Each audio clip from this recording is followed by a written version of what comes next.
y'all. It been forever. I know. Chew me out later. But I got something that I want to talk about. I know I've been on this whole chocolate wave, okay? And this is kind of a tangent from that, so we're just going to keep it a bean with that, okay? Recently, Erykah Badu came out with this mushroom tea, right? Okay, there are two things we're going to address in this video. Number one, we're going to talk about gummies, chocolates, and inebriators that are mushroom related that you can get from the dispensary. And then we're also going to talk about tea, specifically Erykah Badu's tea. First things first, I know I've been telling y'all a lot about these chocolates. I went into multiple dispensaries just to see what I can find that was mushroom related. Number one, what you're gonna find are gummies and chocolates that are using functional mushrooms like lion's mane, reishi, cordyceps, those are the popular ones. And they are mixing them into chocolate. And so now you technically do have mushroom chocolate. You have a mushroom gummy. However, the inebriators that you're gonna feel in these gummies and chocolates and candies are actually a variance of a few things. Number one, research chemicals. Y'all like, girl, what the fuck is that? Okay, research chemicals. A bunch of different chemicals and what I like to call imitators that they're putting in gummies and chocolates to kind of mimic the feel, to give you some type of inebriation. And is that dangerous? Yes, it is, because prime example, there is a company called SHROOMZ, SHROOMZ, right? Their products were really, really popular. However, because of the types of research chemicals that are in those, and the fact that they do not contain any real psilocybin, they mostly contain THC and a mix of a whole bunch of other shit just to make you feel something. People have had seizures from it. People have died from them. People are in the process of like filing lawsuits, to my understanding. And there have just been so many, how do I put this, hiccups, so many detrimental experiences that people have had. There have been multiple hospitalizations, which is why I keep telling y'all, if you're not getting it from somewhere that you know is trustworthy, you should not be consuming it. That's the first part. The second part is that, so we have research chemicals, nootropic blends, right? For example, coffee is a nootropic.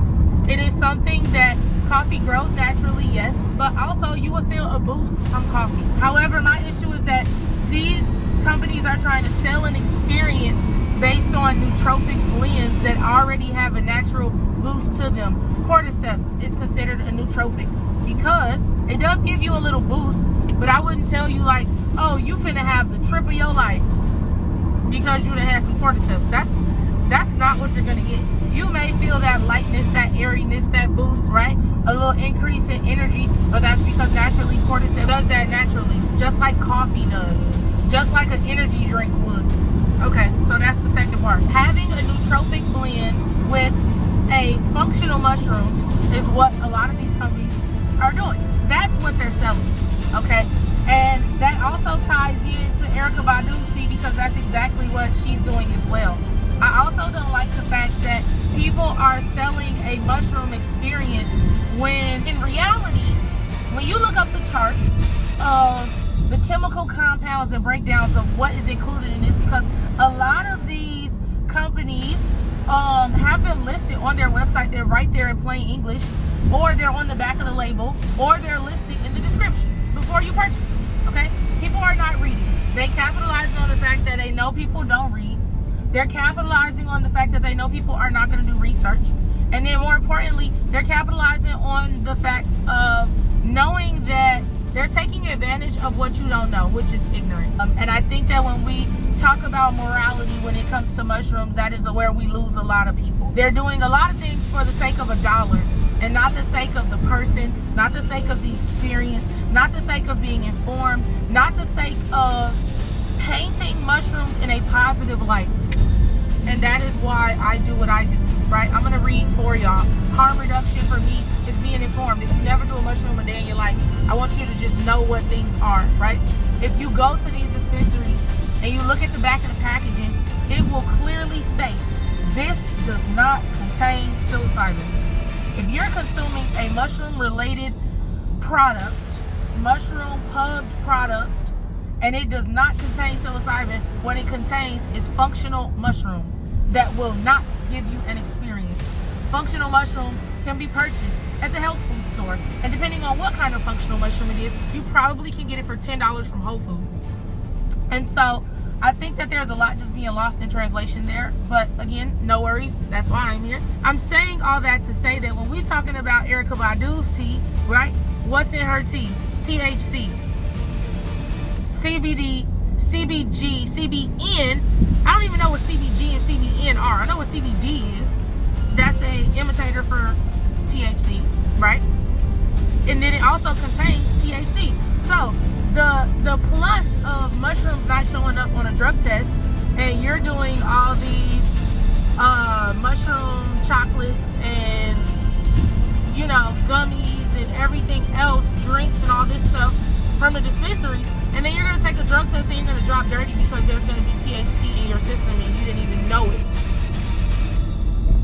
And so, you know, that irritates me too. I also don't like that because, you know, it's very misleading. I do feel that there should be a certain level of integrity and responsibility as it pertains to mushrooms, because if you're not a part of the solution, you're a part of the problem. And all of the things aforementioned contribute to the problem. It is the reason why people are misinformed. It is the reason why people are scared. You mixing up all this shit and people don't even know what mushrooms feel like by themselves. The crazy thing is that I've done enough research to know that there have been clinical trial runs for them to synthesize or make synthetic psilocybin, to make synthetic mushrooms that mimic the feel of psilocybin. However, the downside to that is that the positive effects that psilocybin has on the brain and on the body overall, the synthetics could not imitate. You could imitate the inebriation, sure, go for it, if that's what people just want. But then what are the side effects of it? You have something that's going to make you feel a certain way, allegedly, because everybody's body is different. And then the side effects of that are going to be what? Because the side effects of the real thing is positive.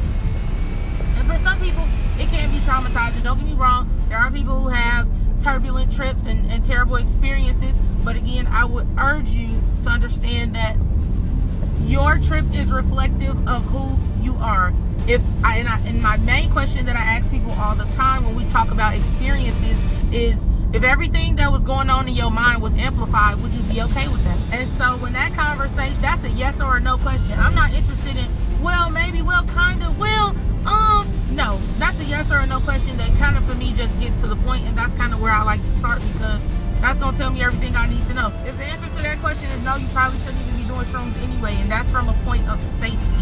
I ain't going to keep y'all on this too long, but if you go into the dispensary, don't buy what they got up in there. And if y'all are going to buy what they got up in there, look at the label. Look at the label. Please do your research. Go on these company websites. Pull up the charts. See if they're giving you a compound breakdown for whatever products they're selling. And go from there. Because that's what's going to tell you if you're getting close to it. And honestly, if you really want to buy it off the internet that bad, that's a terrible idea. And I hope that you just start drinking water more, because you probably will be highly more likely to be influenced by other negative things that are just not good for you. And I hate that for you. So we do not buy any type of alleged mushroom products from the dispensary. We are not interested in imitators, duplicators, nootropic blends that contain THC, CBD, CBN, CBG, research chemicals. We're not interested in none of that. If it ain't the real thing, we don't want it. You only get one clean bill of health. You only get oneself. You got to be nice to it. And being nice to it means that you're doing the research on whatever it is that you're putting in your body. Okay? So, if nobody told you, SHROOMBAE told you, be safe, be smart, and always do your research. If you like this video, go ahead and give it a thumbs up. Comment, like, and subscribe, and I will catch y'all on the flip side. Peace out!